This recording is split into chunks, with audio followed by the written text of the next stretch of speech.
e Laodiceia. O Senhor mandou ele escrever, o tomou com uma caneta nas suas mãos e expressou a cada uma das suas igrejas, endereçando a carta ao responsável, ao anjo da igreja, aquele que era o responsável de cuidar da igreja. E no verso de número 7, diz a Bíblia: ao anjo da igreja que está em Filadélfia, João, você escreva. E Deus começa a ditar a João as palavras para ele escrever, pegar a pena e começar a escrever.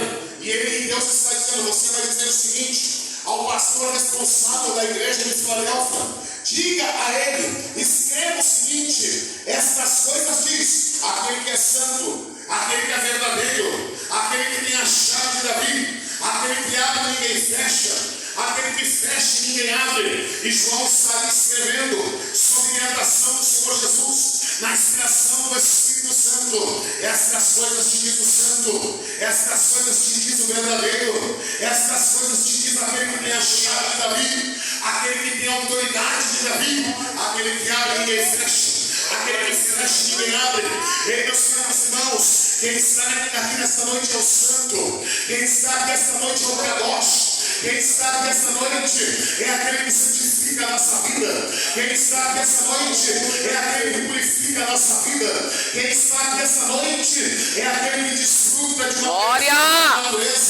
uma natureza impecável.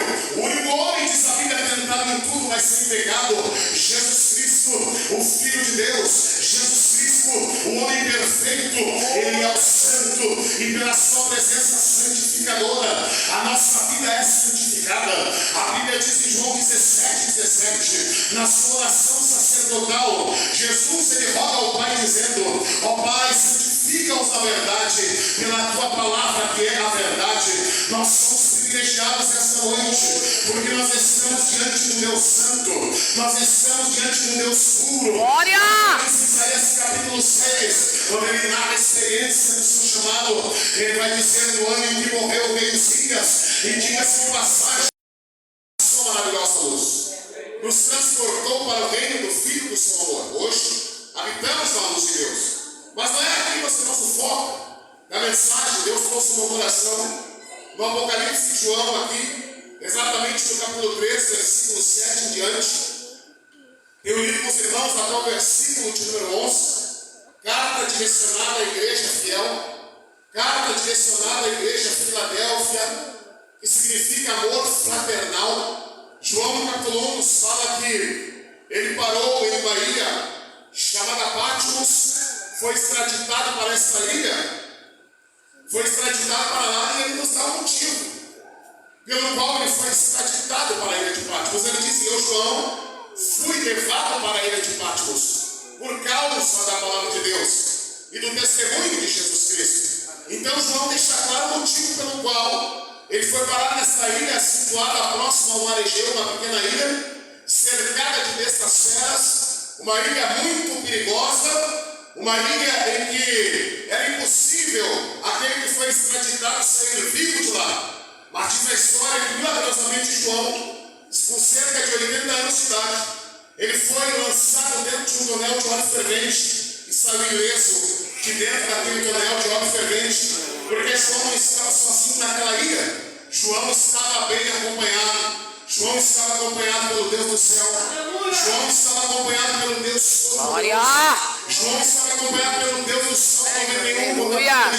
Aquele que habita no esconderijo do Altíssimo pode ficar descansado, porque tu está na sombra do Onipotente. João estava no esconderijo do Altíssimo. João estava descansado à sombra do Onipotente. E ele disse que foi parar por causa da perseguição que o imperador Domiciano, cheio de Satanás, havia empreendido contra os apóstolos do Senhor Jesus Cristo. Mas João é livrado da ilha de Patmos. Deus transforma a ilha de Patmos em um palco da sua revelação ao apóstolo João, que tem visões extraordinárias no cenário da ilha de Patmos. E aqui no capítulo 3, versículo de número 7 a seguir, sabemos que o Senhor ordenou ele escrever cartas às 7 igrejas situadas na Ásia Menor, a Éfeso, Esmirna, Pérgamo, no confinamento da sua casa leproso, por conta do seu orgulho, da sua pompa, da sua vaidade, da sua soberba. Leia a 2 Crônicas 26, você vai ver Deus engrandeceu Uzias muitíssimamente,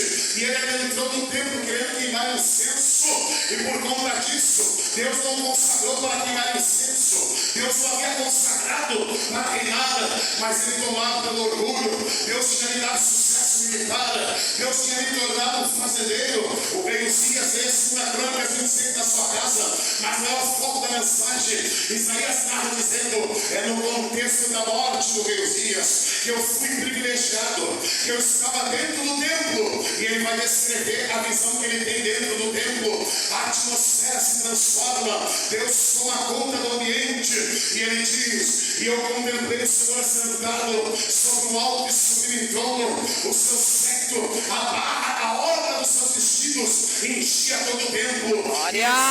E dizendo: eu contemplei também 6 serafins. A palavra serafim significa os ardentes, a palavra serafim significa aqueles que refletem o brilho da glória de Deus. E ele diz que cada um dos serafins tinha 6 asas, com 2 asas voavam, com 2 asas cobriam o rosto, com 2 asas cobriam os pés, e eles sobrevoavam e moravam do templo. E o cântico que saía da boca dos serafins, irmão Súbio, o cântico do serafim verbalizava este: Santo, Santo, Santo, Glória! Senhor dos exércitos, irmão Ezequiel, e toda a terra está cheia da sua glória. Ele é santo, ele é perfeito, Aleluia! ele é impecável, ele é inerrante, ele é infalível. Nós só estamos de pé por sua graça, nós só estamos de pé pelo seu favor, nós só estamos de pé pela sua misericórdia. Jeremias, Lamentações 3:22 diz: as misericórdias do Senhor são a causa de não sermos consumidos.